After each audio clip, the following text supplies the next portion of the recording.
ओम नमः शिवाय। मित्रों, सुंदर दृष्टांत मेरे पढ़ने में आया जो भक्तमाल है उसका पेज नंबर 342 पर है। बड़ा ही सुंदर दृष्टांत है। श्री जो रामानुजाचार्य हैं उनका जो दृष्टांत है, इस समय रामानुजाचार्य जो मैसूर राज्य के शालिग्राम नामक में स्थान में रहने लगे, वहाँ के जो राजा थे विट्टी देव जी, वो बड़े ही भक्त थे और वैष्णव धर्म के जो मत था उसके पक्षपाती थे। आचार्य रामानुज ने वहाँ 12 वर्ष तक रह के वैष्णव धर्म की जो बड़ी सेवा की।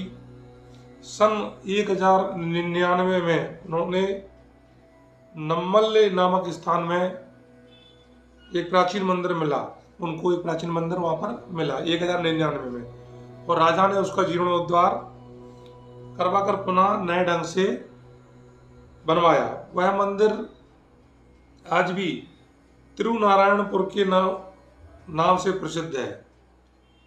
तिरुनारायणपुर के नाम से प्रसिद्ध, वहां पर श्री भगवान का प्राचीन विग्रह है।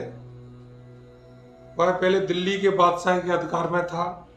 बादशाह की लड़की उसे प्राणों से भी बढ़कर मानती थी। जो मंदिर था, श्री राम जी की जो मूर्ति थी, वो प्राणों से बढ़कर मानती थी। रामानुज और अपनी योग शक्ति द्वारा बादशाह की स्वीकृति प्राप्त कर उस विग्रह को वहां से लेकर आए और पुनः तिरुनारायणपुर में स्थापना की।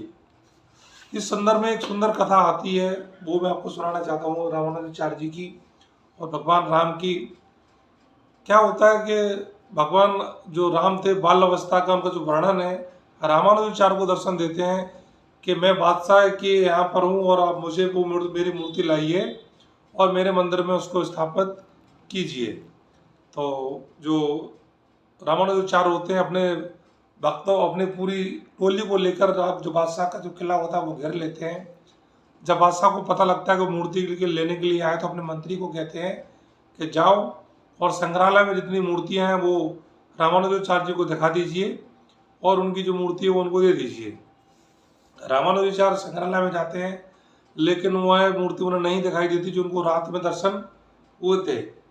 वो उदास होकर, हताश होकर वापस आ जाते हैं और जब रात में सोते हैं तो फिर भगवान का सपना आता है और वो कहते हैं कि भगवान, आपकी मूर्ति तुम वहाँ पर थी नहीं जो आपने मुझे दर्शन दी थी।